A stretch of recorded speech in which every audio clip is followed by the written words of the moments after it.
Sir Tamil Nadu politics ప్రజలు నిర్ణయం బట్టే ఉంటుంది అనేది విజయ్ నిరూపించాడు.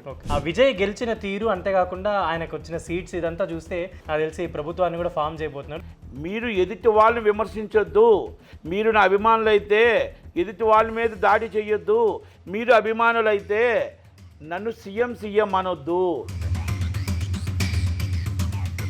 అండ్ దాన్ని మన తెలుగు పొలిటీషియన్స్ ఇప్పుడు పవన్ కళ్యాణ్తో అయినా వీళ్ళందరితో కూడా పోలుస్తున్నారు. అండ్ ఎన్టీఆర్ కూడా రావాలంటున్నారు. అసలు ఎలా చూడొచ్చు ఈ విజయ్ పాలిటిక్స్ని? విజయ్ని చూసి కోట్లాది మంది లక్షలాది మంది జనాలు రావచ్చు, కానీ చిరంజీవి గారికి వచ్చారు, పవన్ కళ్యాణ్ గారికి వచ్చారు, రజనీకాంత్ గారికి వచ్చారు, సో మెనీ హీరోస్కి అందరికీ వచ్చారు. అయితే ఓటుగా మలుచుకోవటానికి అభిమానులు పడ్డ కష్టానికి యాడ్సప్ చెప్పొచ్చు. విజయ్ నేను ఎన్డీఏకి సపోర్ట్ చేస్తాను అంటే అవన్నీ లైన్ క్లియర్ అయిపోను, కానీ నో వే, నేను సింగిల్గా వస్తున్నా, సింగిల్గా గెలుస్తాం, మనం సింగిల్గా ఉన్నాం, మనం ప్రజల వైపున ఉన్నాం, ప్రజల పక్షాన ఉన్నాం అని చెప్పి పాలిటిక్స్లోకి వస్తుంది. ఇక్కడ ఎన్టీఆర్ పేరు కూడా బాగా వినిపిస్తుంది సార్. అంటే మీరు గతంలో చాలా మంది మెన్షన్ చేస్తూ వస్తున్నారు, వచ్చే ఛాన్స్ ఏమైనా ఉండొచ్చా? వస్తే ఎలా ఉంటుంది? జూనియర్ ఎన్టీఆర్ గారు వస్తారో రారో నాకు తెలియదు, కానీ మీరు గతంలో సీనియర్ ఎన్టీఆర్ గారు ఎంజీఆర్ గారు ఉన్నప్పుడు ఆ రోజు బూత్ లెవెల్ కానీ ఇవన్నీ అవసరం లేదు. జూనియర్ ఎన్టీఆర్ గారు రారు అంటే ఆయన తాతగారు పెట్టిన పార్టీకి ఆయనకు హక్కు ఉంది, ఎప్పుడైనా రావచ్చు, కానీ అంత భవిష్యత్తు ఎదుర్కొని. Welcome to Telugu cinema. నేను మీ యాంకర్ శరత్. ఇవాళ మనతో పాటు producer and film and political analyst Natti Kumar గారు ఉన్నారు. సార్ నమస్తే సార్. సార్ తమిళనాడు పాలిటిక్స్ అసలు నాకు తెలిసి చాలా హాట్ టాపిక్. అండ్ అంతేకాకుండా విజయ్ గెలిచిన తీరు, అంతేకాకుండా ఆయనకు వచ్చిన సీట్స్ ఇదంతా చూస్తే ఎలా అనిపిస్తుంది? అండి ఇంకా రేపు ఇప్పుడు నాకు తెలిసి ప్రభుత్వాన్ని కూడా ఫామ్ చేయబోతున్నాడు. ఏంటి అసలు ఆ విజయ్కి వచ్చిన క్రేజ్ కావచ్చు, అండ్ దాన్ని మన తెలుగు పొలిటీషియన్స్ ఇప్పుడు పవన్ కళ్యాణ్తో అయినా వీళ్ళందరితో కూడా పోలుస్తున్నారు. అండ్ ఎన్టీఆర్ కూడా రావాలంటున్నారు. అసలు ఎలా చూడొచ్చు ఈ విజయ్ పాలిటిక్స్ని? ఇప్పుడు ఒకటండి, విజయ్ గెలవటానికి ప్రజలు నిర్ణేతలు, రాజకీయం కూడా ప్రజలు నిర్ణయం బట్టే ఉంటుంది అనేది విజయ్ నిరూపించాడు. ఒకటి, విజయ్ ఈజ్ సెలబ్రిటీ అవ్వచ్చు, విజయ్ని చూసి కోట్లాది మంది లక్షలాది మంది జనాలు రావచ్చు, కానీ చిరంజీవి గారికి వచ్చారు, పవన్ కళ్యాణ్ గారికి వచ్చారు, రజనీకాంత్ గారికి వచ్చారు, సో మెనీ హీరోస్కి అందరికీ వచ్చారు. అయితే ఓటుగా మలుచుకోవటానికి అభిమానులు పడ్డ కష్టానికి యాడ్సప్ చెప్పొచ్చు, విజయ్ అభిమానులకి యాడ్సప్ చెప్పొచ్చు. ఎందుకంటే వాళ్ళు ఒకటే, విజయ్ గారు ఏమన్నారంటే, మీరు నా అభిమానులైతే మీరు ఎదుటి వాళ్ళని విమర్శించొద్దు, మీరు నా అభిమానులైతే ఎదుటి వాళ్ళ మీద దాడి చేయొద్దు, మీరు అభిమానులైతే నన్ను సీఎం అనొద్దు, నేను గెలవటానికి మనం గెలవటానికి మనం ఓటు అనే ఆయుధాన్ని తీసుకొని బూతు దాకా తీసుకెళ్ళండి అంటే ఆయన శ్లోకం సైలెంట్ ఓటింగ్, ఓటు దాకా తీసుకెళ్ళండి, ఇది మనకి అప్పుడు మనం గెలవగలుగుతాం తప్ప మీరు డైరెక్ట్గా సీఎం అంటే ఈ ఊహల్లో సీఎంగా బతకలేను. అలాగని మన అభిమానులందరూ కూడా ఎదుటి వాళ్ళని మనం కించపరిచే మాటలు మాట్లాడొద్దు అనేది ఒక రాయల్టీగా మాట్లాడిన వ్యక్తి ఎవరైనా ఉంటే విజయ్. సార్ అసలు ఊహకు కూడా నాకే కాదండి, ఎనలిస్టులకి ఊహకు కూడా అందలేని పరిస్థితుల్లో ఈరోజు ఓటర్ తీర్పు ఇచ్చాడు అంటే అది మీరు ఒక సైలెంట్ అభిమానులు చేసిన విజయ్ మీద ఉన్న అభిమానం కానీ, మాటలు కానీ, ఆయన పెట్టిన కష్టం కానీ ఈ గెలుపుకి సాధ్యమైంది. ఎప్పుడైతే ఆయన ఒక హీరోగా వచ్చేటప్పుడు త్రిష మీద నిందలు వేశారు బీజేపీ వాళ్ళు, త్రిష మీద నిందలు వేశారు, వాళ్ళ వైఫ్ని తీసుకొచ్చి వాళ్ళ వైఫ్ని బ్యాక్గ్రౌండ్ నుంచి వాడి విడాకుల దాకా ఎప్పుడో వాళ్ళకి 5 సంవత్సరాల నుంచి డిస్ప్యూట్ నడుస్తుంది. సేమ్ ఎలక్షన్ అప్పుడు తీసుకొచ్చి ఆ బ్యాక్గ్రౌండ్ కొంతమంది ఆమెను తీసుకొచ్చి విడాకులకు వేశారు.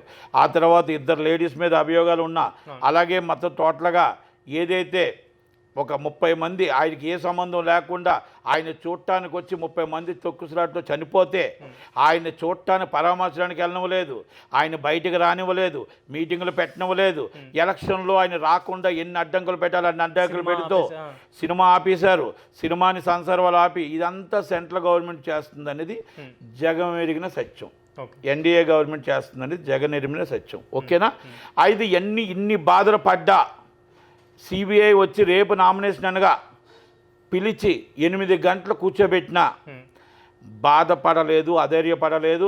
నేను ఎన్డీఏకి సపోర్ట్ చేస్తాను అంటే అవన్నీ లైన్ క్లియర్ అయిపోను, కానీ నో వే, నేను సింగిల్గా వస్తున్నా, సింగిల్గా గెలుస్తాం, మనం సింగిల్గా ఉన్నాం, మనం ప్రజల వైపున ఉన్నాం, ప్రజల పక్షాన ఉన్నాం అని చెప్పి ధైర్యంగా ఎన్ని ఎదుర్కొంటూ ఒక్కడే ఎన్ని ఎదుర్కొంటూ ఇప్పుడున్న పాలిటిక్స్ లో క్యాస్ట్ గానీ కమ్యూనిటీ అక్కడికి వస్తుంది, డబ్బు గానీ ఏది అదే అక్కడికి వస్తుంది. ఒక పార్టీని ఆయన ఒకటే అదే వస్తుంది. ఏమన్నాడంటే ఆయన సింగిల్గా వస్తూ అభిమానులకు చెప్పింది ఏంటంటే డబ్బు లేదు, మతం లేదు, కులం లేదు, మనకి ఏ భేదాలు లేవు, అందరూ మనవాళ్ళే. కానీ అభిమానులకు ఏం చెప్పాడంటే మీరు మీ ఇంట్లో మీ ఈదులో ఉన్న ఒక 25 ఓట్లు మాత్రమే, మీరు 25 మందిని ఆ ఓటర్లకి విజయ్ అన్న ఏమున్నాడో, విజయ్ ఏం చేయబోతున్నాడో, ఏం చేయగలుగుతాడో నా మీద అభిమానాన్ని ఆ 25 మంది దగ్గరికి వెళ్ళి చెప్పి వాళ్ళని ఓటర్ని బూత్ దాకా మన గుర్తు ఏంటో వాళ్ళకు గుర్తు చేసి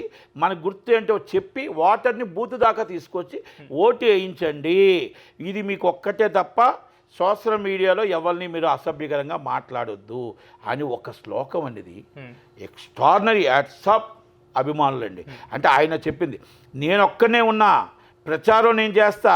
ఆయన అన్నాడు మీకు దండం పెడుతున్నా, మీకు అన్నీ కూడా అవినీతి పాలన చేస్తా, అవినీతి రహిత పాలన చేస్తా, అవినీతి రహిత పాలన చేస్తా, మీ ఎక్కడా కూడా మీకు ఉద్యోగాలు కానీ అన్నీ చేస్తా. కానీ ఏం చెయ్యాలనుకున్నాడో ఆయన చెప్పాడే తప్ప నేను మీకు కోట్ ఇస్తాను, మీకు స్కూటర్ ఇస్తాను, మీకు గిఫ్ట్ ఇస్తాను, మీకు 2 బెడ్రూమ్ ఇల్లు ఇస్తాను అని ఆయన చెప్పలే. చెప్పకుండా అన్నీ చెప్పకుండా జనాలకి మెప్పించాడు, ఒప్పించాడు. ఇప్పుడు అంటే తమిళనాడు పాలిటిక్స్ ని కొంచెం ఏపీకి కూడా ఒప్పించాడు. ఒప్పించి దాన్ని జనాలు అర్థం చేసుకున్నారు. పక్క పార్టీ స్కూటర్ ఇస్తానన్నారు, పక్క పార్టీ ల్యాప్టాప్ ఇస్తాను, అందరూ అన్నీ ఇస్తాన్నారు. అన్నీ తీసుకొని సైలెంట్గా విజయ్ గారికి ఓటేయడానికి 2 కారణాలు ఉన్నాయి. ఒక వ్యక్తిని కులం లేదు, మతం లేదు, ఏమీ లేదు, అలాంటి ద్రావిడ పార్టీ, అందరూ ద్రావిడ పార్టీకి సంబంధించిన వ్యక్తే ఈయన కూడా. అన్నిటికీ కూడా అన్ని మతాలు కావాలి ఆయనకి, అన్ని కులాలు కావాలి. ఆయన ఒకటే చెప్పాడు నేను హిందూ, వాళ్ళ మదర్ హిందూ, ఆయన father is Christian, is good person, is Chandrashekar garu. అయితే అన్నీ కూడా ఒకటే చెప్పాడు నేను హిందూ కానీ నాకు అందరూ కావాలి అని చెప్పుతూ జనాల్ని ఎక్స్ప్లెయిన్ చేశాడు. అంటే వాళ్ళకి జనాలకు చెప్పాడు. ఆ చెప్పింది జనాలకు అర్థమైంది, ఆయన పెట్టిన బాధను అర్థమైంది, ఆయన పెట్టిన కష్టం అర్థమైంది.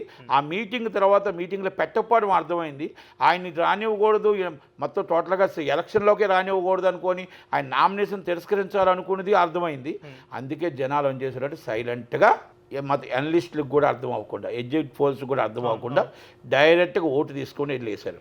ఈ ఓటు వేయటానికి కారణం విజయ్ గారు ఒక్కరు, విజయ్ గారి అభిమానులు, విజయ్ గారి కార్యకర్తలు, అక్కడ ఉన్న వాళ్ళందరికీ మోటివేట్ చేశారు. ఇక్కడ ఆంధ్రప్రదేశ్ కాడికి వస్తే పవన్ కళ్యాణ్ గారు, చిరంజీవి గారికి వచ్చిన జనాలు, ఎందుకంటే సెలబ్రిటీ కాబట్టి జనాలు మొత్తం టోటల్గా సెలబ్రిటీ కాబట్టి ఆయన ఆర్టిస్ట్ కాబట్టి వస్తారు లక్షలాది మంది. అది ఓటుగా మలుచుకోలేకపోయాం. మాట్లాడితే అక్కడ సీఎం అని ఆయన్ని మొత్తం జీరో చేశారు. కావాలని కొంతమంది మోసం చేశారు ఆయన. మీరు మళ్ళీ అబ్జర్వ్ చేసుకోండి, ఇక్కడ చిరంజీవి గారి మాటకి అక్కడ విజయ్ గారి మాటకి డిఎంకే నుంచి తీసుకోలేదు, అన్నా డిఎంకే నుంచి తీసుకోలేదు. కొత్త రకంగా డ్రైవర్కి సీట్ ఇచ్చాడు, కొత్త రకంగా మొత్తం లేని వాళ్ళకి సీట్లు ఇచ్చాడు. అలాంటి వాళ్ళందరినీ కలిపి ఒక నేనే రాజు నేనే మంత్రిలో ఒక రానా చేసిన పని అంటే ఎలా ఉందో, ఒక తేజ చేసిన ఆ డైరెక్షన్ సేమ్ నీకిస్తా తమ్ముడా అని అందరికీ సీట్లు ఇచ్చి అందరినీ గెలిపించుకున్నాడు.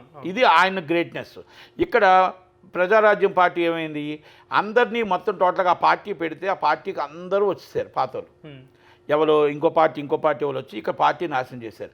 చిరంజీవి గారికి క్రేజ్ ఉంది, చిరంజీవి గారు మంచివాడని తెలుసు, చిరంజీవి గారి మీద అభిమానం ఉంది, చిరంజీవి గారికి ఓటు వేయాలి. కానీ వీళ్ళందరూ అభిమానులు ఏం చేశారు, జిందాబాద్ సీఎం అన్నారు తప్ప ఓటర్ కాడికి వెళ్ళి ఓటర్ నాడి కానీ బూత్ లెవెల్ కానీ బూత్లోకి వెళ్ళి ఆ బూత్ ఏంటి, బూత్ ఏజెంట్లు ఎంతమంది ఉన్నారు, బూత్ లెవెల్ ఏంటి, ఆ బూత్లో మనం ఉన్న జనాలు ఏంటి, ఆ జనాలు ఓటుగా ఎలా మలుచుకున్నాము, ఏది చిరంజీవి గారికి ఏ గుర్తు ఎలా వెయ్యాలి అక్కడ మీరు జనాల్లో చెప్పలేదు. వీళ్ళు ఎంతసేపు మీటింగ్ కాడికి వచ్చి జిందాబాద్ తప్ప సేమ్ అదే పవన్ కళ్యాణ్ గారి విషయం కూడా అది కూడా చెప్తా.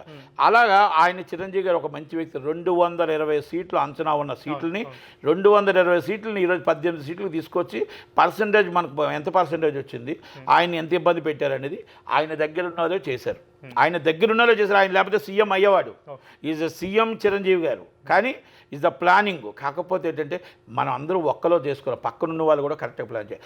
మీరు సోషల్ మీడియాలో సక్సెస్ అయ్యాడు విజయ్ గారు, మీకు అభిమానుల్లో సక్సెస్ అయ్యాడు విజయ్ గారు. ఒక్కడే మీటింగ్లు పెట్టాడు, ఇంకో పక్కన ఇంకో మనిషి కూడా లేడు. ఆ వ్యక్తికి వచ్చాడు అంటే చిరంజీవి గారు రాలేపారంటే చిరంజీవి గారికి కృషి ఉంది, పట్టుదల ఉంది. కానీ పక్కనున్న మనుషులు అందరూ కలిపి ఆయన ఇబ్బంది పెట్టారు. ఇక్కడ అయిపోయిందా? పవన్ కళ్యాణ్ గారు వీళ్ళందరూ అభిమానులు, ఇక్కడ కూడా అదే జరిగింది. అభిమానులు అందరూ కలిపి సీఎం సీఎం సీఎం అని అనడం తప్ప వాళ్ళు వెళ్ళిపోయి వాళ్ళు ఎక్కడైతే ఇప్పటికీ కూడా చెప్తాను 175 నియోజకవర్గాలు బూత్ లెవెల్లో మనం మొత్తం టోటల్గా మనకు గుర్తు ఏంటి, మన నాయకుడు ఎవరు, మన నాయకుడు ఏం చేస్తాడు, మన నాయకుడు ఏం చేస్తే మనకు వస్తుంది, మన నాయకుడు ఇప్పుడు దాకా ఏం చేశాడు, ఎలా చేశాడు, పంచాయతీరాజుని ఏ విధంగా తీసుకొచ్చాడు, అటవీ శాఖను ఏ విధంగా తీసుకొచ్చాడు, ఇప్పటికీ కూడా అభిమానులు కరెక్ట్గా చేయట్లేదు. కార్యకర్తలు అభిమానులు అక్కడ బూత్ లెవెల్లో మనం ఎంతమంది ఉన్నారో అంతమంది బూత్లు మనం అయ్యేటట్టు ఉండాలి. బూత్ ఏజెంట్లు కానీ ఇంకోటి కానీ మనం కరెక్ట్గా మొన్న ఎలక్షన్కి బాగా పనిచేసి మొన్న ఎలక్షన్కి అంతకుముందు ఎలక్షన్ 2019 చేయలేకపోయారు. 2019లో పవన్ కళ్యాణ్ గారిని ఓడించారంటే వీళ్ళు మొత్తం ఎవరు తెచ్చుకున్నది వాళ్ళదే. ఎందుకంటే స్వయంకూర అపరాధం. ఇప్పుడు ఎలాగో పవన్ కళ్యాణ్ గారు చిరంజీవి గారు టాపిక్ అంతా వచ్చింది కాబట్టి గతంలో ఎన్టీఆర్ గారు, ఎంజీఆర్ గారు, ఇప్పుడు విజయ్ గారు, జయలలిత గారు ఇలా అందరు సినిమాకి సంబంధించిన వాళ్ళే పాలిటిక్స్లోకి వస్తుంటే ఇక్కడ ఎన్టీఆర్ పేరు కూడా బాగా వినిపిస్తుంది సార్. అంటే మీరు గతంలో చాలా మంది మెన్షన్ చేస్తూ వస్తున్నారు, వచ్చే ఛాన్స్ ఏమైనా ఉండొచ్చా, వస్తే ఎలా ఉంటుంది? జూనియర్ ఎన్టీఆర్ గారు వస్తారో రారో నాకు తెలియదు, కానీ మీరు గతంలో సీనియర్ ఎన్టీఆర్ గారు, ఎంజీఆర్ గారు ఉన్నప్పుడు ఆ రోజు బూత్ లెవెల్ కానీ ఇవన్నీ అవసరం లేదు. ఆ రోజు ఏంటంటే అన్న వచ్చాడు, కృష్ణుడు వచ్చాడు, ఓటు వేయాలి, అన్న వచ్చాడు, కృష్ణుడు వచ్చాడు, ఓటు వేయాలి, బండి కట్టు ఓటు వెయ్యు, బండి కట్టు ఓటు వెయ్యి అంటే ప్రజల్లో రెవల్యూషన్ వచ్చింది. ఒక పార్టీ ఇందిరమ్మ పార్టీ ఈరోజు మనకేమీ చేయట్లేదు, ఒక యాంటీ ఇన్కమ్స్ ఉంది, మనకు అపోజిషన్ పార్టీ లేదు కనుక అన్న వచ్చాడు, దేవుడే వచ్చాడు, మన కష్టాలు తీరుస్తాడు అన్న ఒక ఫీలింగ్తో మొత్తం టోటల్గా బళ్ళు కట్టుకొని వెళ్ళి వాళ్ళంతా వాళ్ళే ఎత్తుక్కొని బూతులు ఎత్తుక్కొని ఏరియాలు ఎత్తుక్కొని ఓటేసి వచ్చారు. అన్నగారి గుర్తేది సైకిలు, అన్నగారి గుర్తేది సైకిలు. ఎందుకంటే నేను 89 నుంచి నేను పొలిటికల్లో ఉన్నాను, 89 నుంచి పొలిటికల్లో ఉన్నాను. 84 ఆయన దిగిపోయేటప్పుడు కూడా నేను ఉన్నాను, కానీ ఆయన 84 దిగిపోయేటప్పుడు నేను కాంగ్రెస్లో ఉన్నా. నేను ఫస్ట్ నుంచి కాంగ్రెస్, నా పుట్టికే కాంగ్రెస్. 84లో ఆయనకు వచ్చిన యాంటీ అయితే మామూలుగా కాదు, అందరికి వచ్చిన కాంగ్రెస్ పార్టీకి వచ్చిన యాంటీ, ఆయనకు వచ్చిన అభిమానాలు. మన నాదెండ్ల భాస్కర్ గారు చేసిన పనికి ఎంత ఇబ్బంది అంటే ఆ రోజు ఆయన్ని దేవుడి కింద మొక్కారు. అంటే అంత రెవల్యూషన్ వచ్చింది కనుక అందుకని ఈరోజు చంద్రబాబు నాయుడు గారు రాలేదు, నాదెండ్ల భాస్కర్ గారు చనిపోతే రాలేదు. ఎందుకంటే రామారావు గారి అభిమానులందరికీ బద్ధశత్రువే నాదెండ్ల భాస్కర్ గారు. ఏ మాట అయితే అనండి, బద్ధశత్రువే. ఎందుకంటే ఆయన దేవుడిగా పూజించిన ఆయన్ని దింపేశారు కిందకి, నమ్మిన వ్యక్తిని. అలాంటి వ్యక్తి ఆ రోజు ఇవన్నీ అవసరం లే, ఎంజీఆర్ గారికి ఇవన్నీ అవసరం లేదు. ఇప్పుడు ఎలా అయితే పవన్ కళ్యాణ్ గారు అయినా అందరూ సీఎం అంటారు, ఇప్పుడు ఎన్టీఆర్ కూడా అలానే మెన్షన్ చేస్తున్నారు కదా. ఎన్టీఆర్ గారు చాలా తెలివైనవాడు, జూనియర్ ఎన్టీఆర్ చాలా తెలివైన. గతంలో ప్రచారాలు చేశారు కదా, ప్రచారం చేసింది పార్టీ కోసం, ప్రచారం చేసింది తాతగారి పార్టీ కోసం, మాయి కోసం. ఇప్పుడు ఆయన ప్రచారం చేయడానికి వస్తాడో రాడో పక్కన పెడితే ఇది టాప్ ఆర్టిస్ట్లో నలుగురిలో ఒకడైన కనుక ఆయన ఇంకో 10 సంవత్సరాల దాకా రాజకీయాల్లోకి రాబోడు. ఆయన తెలివైన వాడు అని ఎందుకు చెప్పాను కదా, తెలివైన వాడు. ఎందుకంటే ఇప్పుడు ఆయన ఉన్నది ఒక సినిమాకి ఎంత సంపాదించుకుంటున్నాడు, ఆయనకున్న ఇమేజ్ ఏంటి, అన్ని పార్టీలతో సత్సంబంధాలు ఉన్నాయి. ఒక పార్టీకి కొమ్ము కాసి ఒక పార్టీకి వస్తాడని నేను అనుకోను. ఒకటి నెక్స్ట్ వారసుడు లోకేష్, దాంట్లో నో డౌటు. టీడీపీకి వారసుడు ఎవరు అంటే లోకేష్, నందమూరి ఫ్యామిలీ నుంచి ఎవరంటే బాలకృష్ణ గారు, అంతే. ఇది మనం ఇక్కడ దాకా ఫుల్ స్టాప్ పెట్టుకోవచ్చు. జూనియర్ ఎన్టీఆర్ గారు రారు అంటే ఆయన తాతగారు పెట్టిన పార్టీకి ఆయనకు హక్కు ఉంది, ఎప్పుడైనా రావచ్చు. కానీ అంత భవిష్యత్తు వదులుకొని ఈరోజు మొత్తం సినిమా ఇండస్ట్రీని, మంచి సినిమా ఇండస్ట్రీ క్రేజ్ని వదులుకొని, లగ్జరీ లైఫ్ వదులుకొని, ఎండలో తిరిగి చెమటూర్చి జనాలతో తిట్టించుకునే పరిస్థితి అయితే రాడు. ఎందుకంటే పొగుడుతారు, తిడతారు కనుక 100% ఆయనని రావు. ఇప్పుడు అనుకోండి 100% పొగుడుతారు, ఆయన పార్టీలోకి వస్తారు, తిడతారు కనుక పొగుడుతారు, తిడతారు, రెండు ఉంటాయి కాబట్టి ఆయన రాడు. అని రావడానికి అవకాశాలు లేవు, ఒకటి. రెండోది విజయ్ గారు రావటానికి, ఆయన చెప్పిన మాటలు జనాలు నమ్మటానికి దేశం అంతా ఆలోచించవలసిన విషయం ఏంటంటే ఈరోజు చంద్రబాబు నాయుడు గారు కానీ రేవంత్ రెడ్డి గారు కానీ దేశంలో అందరూ ఆలోచించుకోవడానికి ప్రతిపక్షం ఉండాలి. ప్రతిపక్షం అంటే ప్రజల పక్షం. ప్రజల పక్షాన లేకపోతే ఆయన ప్రజల గొంతుకు ఆగిపోతుంది. ప్రజల పక్షాన లేకపోతే ప్రజలు ఎవరిని అడుగుతారు? డైరెక్ట్గా సీఎం గారిని అడగలేరు. కనుక ప్రతిపక్షం అనేది మినిమం ఉండాలి. అది ప్రజలు కూడా అర్థం చేసుకోవాలి. మనం ఇప్పుడు మీ తమిళనాడు చూడండి, 59 సీట్లు ప్రధాన ప్రతిపక్షం ఉంది, 40 సీట్లు దాటి ఏఐడిఎంకి ఉంది. అంటే 2 ప్రధాన ప్రతిపక్షాలు ఇచ్చారు. విజయ్ గారు రేపు వర్క్ చేయకపోతే ప్రజల పక్షాన మాట్లాడే రైట్ వాళ్ళకి ఇచ్చారు. రెండోది అక్కడ 2 విషయాలు అంటాను. ఆయన ఏది ఫ్రీగా ఇస్తానని చెప్పకుండా మీకు వచ్చాడు అంటే నేనేమంటున్నానంటే విద్య ఫ్రీగా ఇవ్వండి, వైద్యం ఫ్రీగా ఇవ్వండి. దేశం అంతా ఈ 2 మనకు అవసరం. తెగమా అవన్నీ కూడా కష్టపడటానికి పని ఇవ్వండి. రైతుకి గిట్టుబాటు ధర ఇవ్వండి. రైతుకి గిట్టుబాటు ధర ఇవ్వండి. మీరు రైతు ఫ్రీ ఇవ్వద్దు, రైతుకి గిట్టుబాటు ధర ఇవ్వండి. ఈ 3 చేయగలిగితే కష్టపడటానికి పని ఇవ్వండి, పని ఫ్రీగా దొరకాలి, ఉద్యోగం ఇవ్వండి. మీరు ఇది చేయగలిగితే దేశం అంతా మన జీడిపి అనేది నెంబర్ 1లో ఉంటుంది. ఈరోజు మనం ఈ ఫ్రీ అని వదిలేస్తే మనం, ఎందుకంటే ఫ్రీ అనేది కింద క్లాస్ వాళ్ళకి వెళ్తుంది. మిడిల్ క్లాస్ వాళ్ళకి పాపం రైతు పెంచినా, కిరసనాయిలు పెరిగినా, పెట్రోల్ పెరిగినా, ట్యాక్స్లు అన్నీ అయ్యని పోయి వాళ్ళు అప్పులు పాలే అవుతారు తప్ప middle class. High class society tax కడతారు, వాళ్ళకి ఏం బెనిఫిట్ ఉండదు. మీరు లో క్లాస్కి ఇచ్చుకుంటూ వెళ్ళిపోతే వాళ్ళ పరిస్థితి ఈరోజు ఆకలితో ఉంటున్నారు. మిడిల్ క్లాస్ అనే ఫామ్లో ఆకలితో ఉంటున్నారు, చెప్పుకోలేకపోతున్నారు. ఓటు వేయడానికి ముందు వస్తున్నారు, ఎండలో పడి ఓటు వేశారు 92%. కనుక నేను చంద్రబాబు నాయుడు గారిని కానీ, మీరు రేవంత్ రెడ్డి గారిని కానీ నేను అందరినీ రిక్వెస్ట్ చేస్తున్నట్టు విజయ్ గారిని చూసి నేర్చుకోవాలి, విజయ్ గారిని చూసి మనం మాట్లాడుకోవాలి. విజయ్ గారి లాగా ఇగో ఇది లేదు అంటే కరెక్ట్గా ఎంతమంది పెట్టినా, అన్ని తాయిలాలు ఇచ్చినా కూడా విజయ్ గారికి ఓటు వేశారంటే జనాల్లో మాకు ఇవ్వద్దు, మాకు ఒక మంచి పరిపాలన కావాలి, కొత్త రకం పరిపాలన కావాలి, మాకు పిల్లలకు ఉద్యోగాలు కావాలి, మాకు 3 పూట్ల తిండి కావాలి, విద్య ఆరోగ్యం కావాలి, మా ఉద్యోగాలు మాకు కావాలి అని అడుగుతున్నారు. ఇది సినిమా ఇండస్ట్రీ అందరూ కూడా ఇది కనువింపు కావాలి. ఇది మన అభిమానులు ఉన్నారు రాజకీయాల్లోకి వస్తుంటారు కదా, ఎమ్మెల్యేకైనా ఎంపీకైనా ఏ టికెట్కైనా ప్రజల పక్షాన ప్రజల దగ్గరికి ఓటు వేయించుకునేటట్టు మనం చూసుకోవాలి తప్ప ప్రజలు వచ్చారు మనతో నించున్నారు మనం చూడటానికి వచ్చారు వాళ్ళు వేస్తారు ఓటు అని కూడా తప్పు. ఇది ప్రతి సినిమా ఇండస్ట్రీలో కూడా ఇది ఒక కనువింపు కావాలి. విజయ్ గారి లాగా ఆయన ఏం మాట్లాడాడు, ఎలా మాట్లాడాడు, అభిమానులు ఏ విధంగా చేశారు అనేది ప్రతి ఒక్కరూ నేర్చుకోవాలి అనేది మాత్రం నేను చెప్పగలుగుతున్నా. ఇది ప్రతిసారి అభిమానులే అందరం ఎక్కించగలరు, అభిమానులే కిందకు దించగలరు. అభిమానులైనా కార్యకర్తలైనా 2 ఒకటే. కనుక దయచేసి విజయ్ గారి బాటలో, అభిమానుల బాటలో నడవండి అని చెప్పి thank you very much. Thank you.